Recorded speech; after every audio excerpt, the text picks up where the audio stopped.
वालेकुम स्टूडेंट, कैसे हैं आप सब लोग? Hope so you are all fine. Okay students, तो हम लोग जो है केमिस्ट्री का चैप्टर नंबर 3 जो है वो पढ़ रहे थे, जिसमें हमारे लास्ट टॉपिक चल रहे थे। प्रीवियस लेक्चर में हमने देखा कि आयोनाइजेशन एनर्जी क्या होती है, एटॉमिक रेडियस क्या होता है और इसका ग्रुप्स एंड पीरियड्स में क्या ट्रेंड होता है। सो स्टूडेंट्स, आज हम जो टॉपिक देखने जा रहे हैं वो है हमारे पास इलेक्ट्रॉन अफिनिटी। जैसे बेटा हमने आयोनाइजेशन एनर्जी के बारे में पढ़ा था कि ionization energy basically ionization word ion से निकला है, और आयन कैसे बनते हैं? जब आप किसी भी एटम से इलेक्ट्रॉन को रिमूव कराते हो उस दौरान आपको एनर्जी चाहिए होती है, तो वो एनर्जी आपकी क्या कहलाती है? आयोनाइजेशन एनर्जी कहलाती है। सेम इसी तरह से हमारे पास इलेक्ट्रॉन अफिनिटी भी बेटा क्या है? एनर्जी की ही एक टाइप है, लेकिन वो कैसी एनर्जी होगी वो हम देखते हैं। तो let's start our lecture. Electron affinity.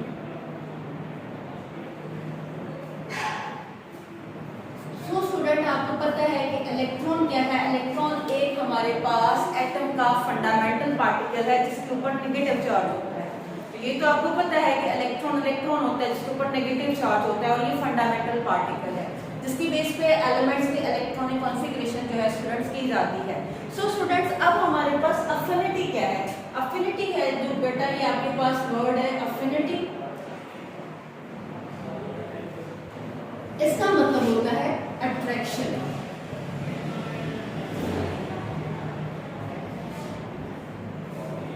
अब अट्रैक्शन किसको बोलते हैं? किसी चीज को अपनी तरफ खींचना, अट्रैक्ट करना, कशिश करना, वो क्या कहलाता है? अट्रैक्शन कहलाता है। सो स्टूडेंट, हमारे पास यहाँ पे जो इलेक्ट्रॉन अफिनिटी वर्ड लिखा हुआ है, इसका मतलब हमारे पास क्या है? इलेक्ट्रॉन को अपनी तरफ अट्रैक्ट करना है। अब उस दौरान क्या होता है? हमारे पास जब भी इलेक्ट्रॉन को एटम अपनी तरफ अट्रैक्ट करता है, सो स्टूडेंट हमारे पास एनर्जी क्या होती है? रिलीज होती है। सो हम यहाँ पे इलेक्ट्रॉन अफिनिटी की डेफिनेशन ये करते हैं, the amount of energy release, energy की वो मिकदार जो निकाली जाती है व्हेन एन एटम, जब कोई एटम क्या करता है? अट्रैक्ट एन इलेक्ट्रॉन, जब कोई एटम इलेक्ट्रॉन को अट्रैक्ट करता है, या हम ये बोल सकते हैं when an atom gain an electron, जब कोई एटम इलेक्ट्रॉन को गेन करता है उस दौरान एनर्जी की जो अमाउंट जो है वहां से रिलीज होती है, वो स्टूडेंट क्या कहलाती है? वो हमारे पास इलेक्ट्रॉन अफिनिटी कहलाती है। सो स्टूडेंट, हम इसकी डेफिनेशन करते हैं। डेफिनेशन क्या है बेटा हमारे पास? The amount of energy, energy की वो मिकदार, energy releases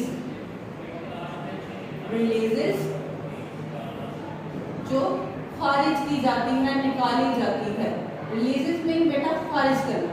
the amount of energy releases when an atom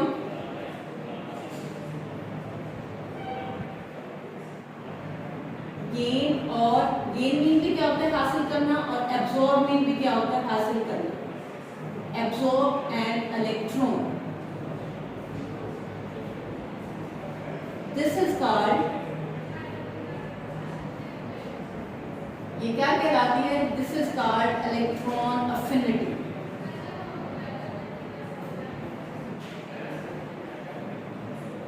अब स्टूडेंट बात वही आ जाती है कि कोई भी एटम इलेक्ट्रॉन गेन या लॉस क्यों कर रहा है? हमें अगर एनर्जी, हमें किसी एटम में से इलेक्ट्रॉन निकालना है तो हम क्यों इलेक्ट्रॉन निकालें? अगर कोई एटम इलेक्ट्रॉन को अट्रैक्ट कर रहा है तो क्यों अट्रैक्ट कर रहा है? इन एक्चुअल बेटा क्या होता है, हम जितने भी एटम है दुनिया में, जितनी भी चीजें, एटम की बात करें, दुनिया में जितनी भी चीजें हैं वो सारी की सारी चीजें क्या चाहती हैं बेटा? स्टेबिलिटी चाहती हैं। वो एक जगह पे सुकून से रहना चाहती हैं। तो क्या होता है? एटम किस तरह से स्टेबल रहते हैं, एलिमेंट किस तरह से स्टेबल रहते हैं? जब उनके बैलेंस शेल में 8 इलेक्ट्रॉन कंप्लीट होते हैं, उनका ऑक्टेट कंप्लीट होता है, जो कि ऑलरेडी हम पढ़ चुके हैं। सो स्टूडेंट, हमारे पास कुछ एलिमेंट्स ऐसे हैं जिनके बैलेंस शेल में 1 2 3 इलेक्ट्रॉन आते हैं। सो उनको अपना ऑक्टेट गेन करने के लिए, ऑक्टेट कंप्लीट करने के लिए क्या करना पड़ता है? अपने 7 इलेक्ट्रॉन, 6 इलेक्ट्रॉन, 5 इलेक्ट्रॉन की नीड होती है। जबकि कोई भी एलिमेंट 5 6 और 7 इलेक्ट्रॉन नहीं देता, सो वो क्या करते हैं? वो अपना इलेक्ट्रॉन रिलीज करते हैं, अपने इलेक्ट्रॉन रिलीज करते हैं, तब उनके बैलेंस वाले शेल में इलेक्ट्रॉन जो होते हैं वो क्या हो जाते हैं? ऑलमोस्ट 8 हो जाते हैं, बल्कि पूरे 8 हो जाते हैं, जिसकी वजह से वो स्टेबल हो जाते हैं। तो फिर एलिमेंट इलेक्ट्रॉन गेन क्यों करते हैं? तो स्टूडेंट, हमारे पास पीरियोडिक टेबल के कुछ एलिमेंट ऐसे हैं जिनके बैलेंस शेल में हमारे पास 6 7 और 5 इलेक्ट्रॉन जो है वो मौजूद होते हैं, तो उनको कितने इलेक्ट्रॉन चाहिए होते हैं? 1 इलेक्ट्रॉन की नीड होती है, 2 इलेक्ट्रॉन की नीड होती है, या फिर 3 इलेक्ट्रॉन की नीड होती है। सो स्टूडेंट वो इलेक्ट्रॉन गेन करते हैं और स्टेबल हो जाते हैं। उस दौरान उनकी जो एनर्जी रिलीज हो रही होती है वो एनर्जी क्या कहलाती है? उनकी वो एनर्जी कहलाती है इलेक्ट्रॉन अफिनिटी। सो हम एक एग्जांपल के थ्रू जो है इसको एक्सप्लेन करते हैं। आपके पास जो है वो क्लोरीन एक एटम है। क्लोरीन का एटॉमिक नंबर बेटा 17 होता है। इलेक्ट्रॉनिक कॉन्फ़िगरेशन करें, आपके पास 1s2, 2s2, 2p6, 3s2 and 3p5। तो यहाँ पे आपके पास स्टूडेंट जो शेल बन रहे हैं, फर्स्ट वाला शेल ये है, ये सेकंड शेल है और ये थर्ड शेल है। मींस टू से फर्स्ट वाले शेल में आपके पास 2 इलेक्ट्रॉन आ रहे हैं, सेकंड शेल में आपके पास 8 इलेक्ट्रॉन्स आ रहे हैं बेटा, एंड देन आपके पास बेटा थर्ड वाला शेल आता है जिसमें 7 इलेक्ट्रॉन आ रहे हैं। अब यहाँ पे 7 इलेक्ट्रॉन का क्या मतलब है कि इसको 1 इलेक्ट्रॉन चाहिए अपना ऑक्टेट कंप्लीट करने के लिए, अपने वैलेंस शेल में 8 इलेक्ट्रॉन पूरे करने के लिए। सो स्टूडेंट क्या किया जाता है, ये 1 इलेक्ट्रॉन को गेन करता है और यूं जो है इसके ऑक्टेट में 8 इलेक्ट्रॉन जो है वैलेंस शेल में वो क्या हो जाते हैं? कंप्लीट हो जाते हैं।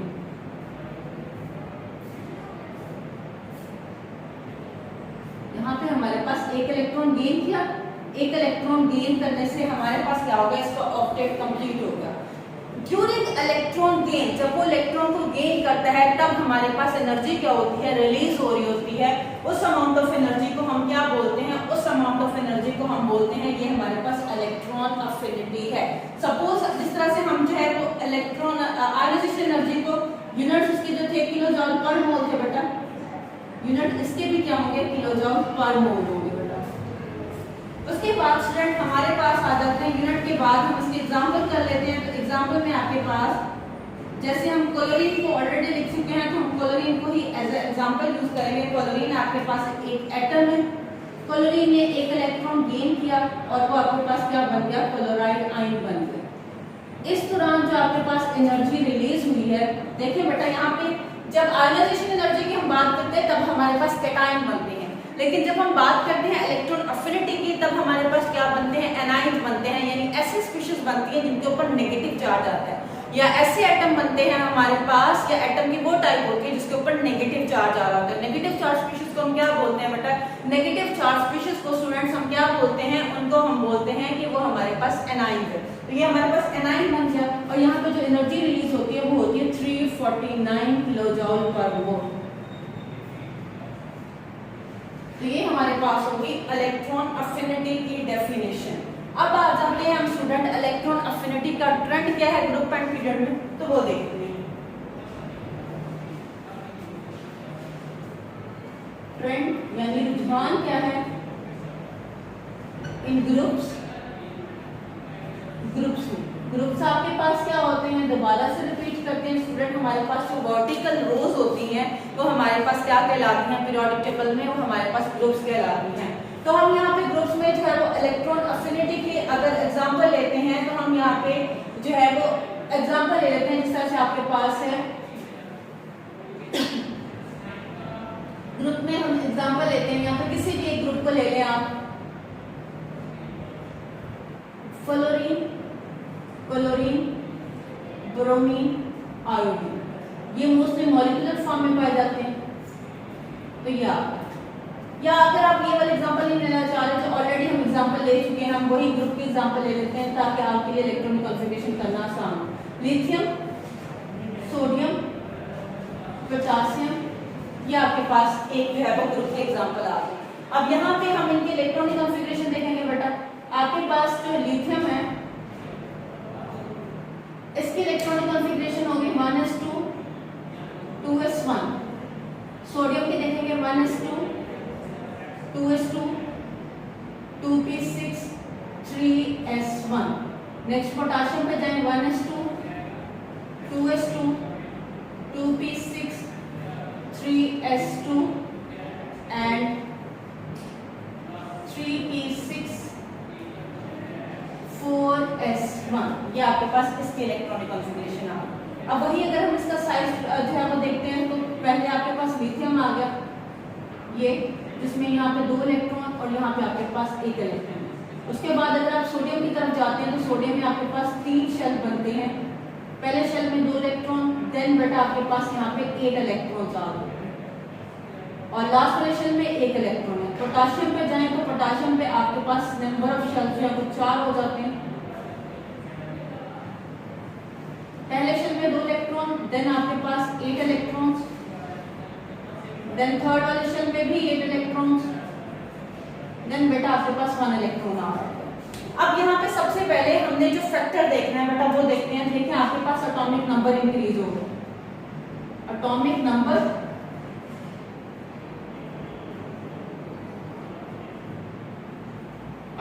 नंबर आपके पास इंक्रीज हो रहा है। कैसे इंक्रीज हो रहा है? आपके पास ग्रुप में एटॉमिक नंबर इंक्रीज होता है 3, 11 एंड 19। अब एटॉमिक नंबर इंक्रीज हो रहा है, सो स्टूडेंट आपके पास सेकेंड इफेक्ट क्या हो रहा है कि आपके पास शील्डिंग इफेक्ट जो है वो भी बढ़ रहा है। Shielding effect also increase. अब शील्डिंग इफेक्ट भी बढ़ गया। शील्डिंग इफेक्ट जैसे ही बढ़ा आपके पास क्या हो जाती है? न्यूक्लियस की अट्रैक्शन कम हो जाती है। क्या हो जाती है? न्यूक्लियस की अट्रैक्शन वैलेंस शेल पे क्या हो जाती है स्टूडेंट? न्यूक्लियस की अट्रैक्शन वैलेंस शेल पे बेटा क्या हो जाती है? कम हो जाती है। क्यों कम हो जाती है? क्योंकि दरमियान में आने वाले जो इलेक्ट्रॉन्स हैं वो बाहर वाले शेल तक न्यूक्लियस की अट्रैक्शन को पहुंचने नहीं देते, न्यूक्लियस को शील्ड करना शुरू कर देते हैं। सो स्टूडेंट जैसे न्यूक्लियस की अट्रैक्शन कम हुई आपके पास एटम का साइज क्या हो जाता है? एटम का साइज आपके पास हो जाता है इंक्रीज। अब जैसे ही आपके पास एटम का साइज जो है वो इंक्रीज हुआ, न्यूक्लियस की अट्रैक्शन कम हो गई। न्यूक्लियस जो है, अब देखिए सपोज यहाँ पे न्यूक्लियस की अट्रैक्शन ज्यादा है, यहाँ पे कम हो गई है। ये अट्रैक्शन को हम इस तरह से अगर शो करें कि यहाँ पे आपके पास न्यूक्लियस की अट्रैक्शन ज्यादा है, यहाँ पे क्या होगी? आपके पास थोड़ी सी कम हो गई है और यहाँ पे बिल्कुल ही कम हो चुकी है। अब वो कम क्यों हुई है? शील्डिंग इफेक्ट की वजह से, नंबर ऑफ शेल के इंक्रीज होने की वजह से। न्यूक्लियस की अट्रैक्शन अपने पहले से मौजूद इलेक्ट्रॉन्स पे कम है, तो क्या वो बाहर से आने वाले इलेक्ट्रॉन्स को अट्रैक्ट करेगा? डेफिनेटली वो बाहर से आने वाले इलेक्ट्रॉन को अट्रैक्ट नहीं करेगा। तो अगर हम यहाँ पे देखें कि कौन ज्यादा अट्रैक्ट करेगा, तो डेफिनेटली यहाँ पे अट्रैक्शन ज्यादा है। यहाँ पे आपके पास अट्रैक्शन ज्यादा होने की वजह से जो स्मॉल साइज होगा वो जल्दी अट्रैक्ट करेगा। ये वाला जो है वो थोड़ी सी अट्रैक्शन कम हो जाएगी, यहाँ पे अट्रैक्शन आपके पास मजीद कम हो जाएगी। सो स्टूडेंट हम कहते हैं कि जब हम पीरियोडिक टेबल के ग्रुप्स में मूव करते हैं फ्रॉम टॉप टू बॉटम, हमारे पास इलेक्ट्रॉन अफिनिटी की वैल्यू क्या होती है? डिक्रीज होती है। In short words, in short line हम बोल सकते हैं कि due to loss of attraction या due to reduce in the attraction of the nucleus to the valence electron. Nucleus की अट्रैक्शन में रिडक्शन की वजह से वैलेंस शेल पे जो अट्रैक्शन है न्यूक्लियस की कम हो जाती है, सो वो बाहर से आने वाले इलेक्ट्रॉन्स को अपनी तरफ अट्रैक्ट नहीं कर सकता। सो दैट्स व्हाई हम बोलते हैं कि हमारे पास इलेक्ट्रॉन अफिनिटी की वैल्यू क्या होती है स्टूडेंट? यहाँ पे डिक्रीज होती है। तो यहाँ पे हमारे पास ट्रेंड क्या होता है? Electron affinity decreases in groups when we move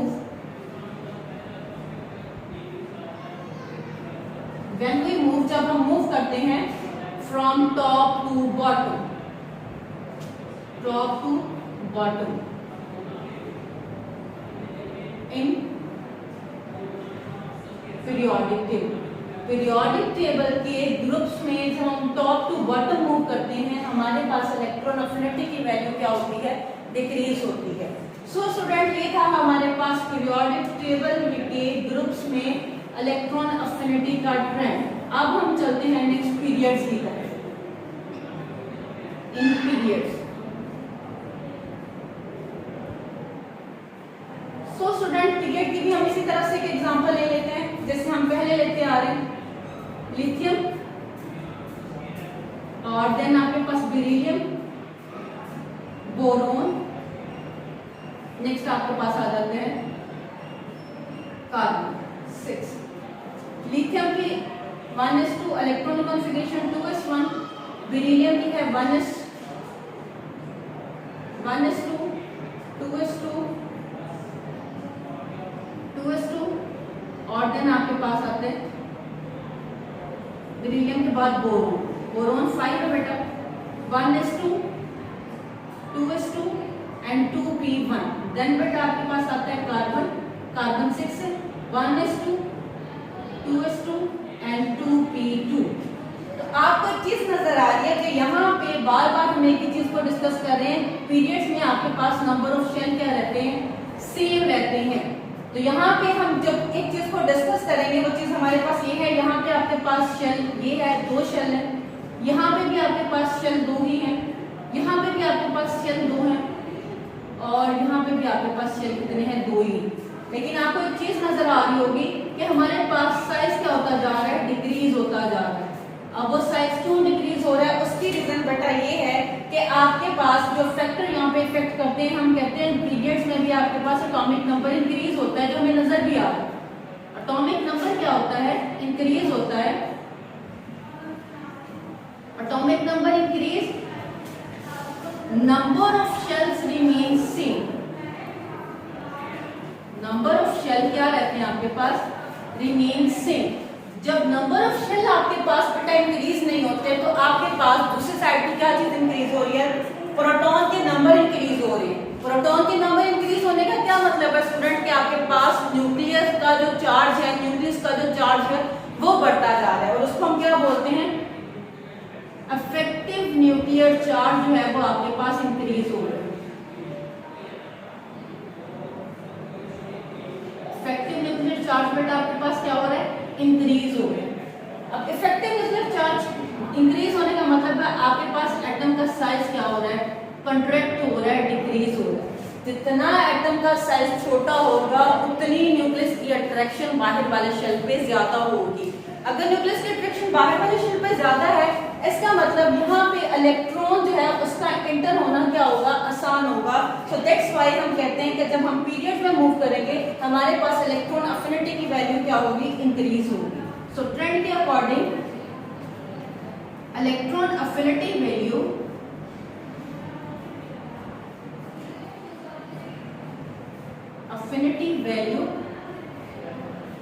increases in periods when we move from left to right.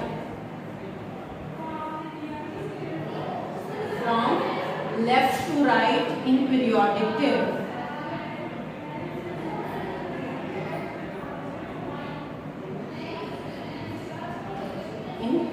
Periodic table. Okay student, तो क्या है हमारे पास पीरियड में, पीरियड में आपके पास इफेक्टिव न्यूक्लियर चार्ज बढ़ता जा रहा है। यहाँ पे आपके पास चार्ज कम है, यहाँ पे थोड़ा ज्यादा हो गया, यहाँ पे मजीद ज्यादा हो गया, और यहाँ पे आपके पास न्यूक्लियर चार्ज सबसे ज्यादा हो गया। अब न्यूक्लियर चार्ज ज्यादा होने का मतलब क्या है, आपके पास पॉजिटिव चार्ज बढ़ गया। अब पॉजिटिव चार्ज क्या करेगा, इलेक्ट्रॉन को अपनी तरफ अट्रैक्ट करेगा, क्योंकि इलेक्ट्रॉन पे चार्ज क्या है, नेगेटिव। तो ये इजीली इलेक्ट्रॉन जो है वो गेन करेगा। जो स्पीशीज, जो एटम जितना इजीली इलेक्ट्रॉन गेन कर सकता है वो उतनी ज्यादा एनर्जी रिलीज करता है। तो दैट्स व्हाई हम कहते हैं हमारे पास पीरियड्स में इलेक्ट्रॉन अफिनिटी की वैल्यू क्या होती है, इंक्रीज होती है। यही था बेटा आज के हमारे लेक्चर में। होप सो आप लोगों को क्लियर हो गया होगा। अगर फिर भी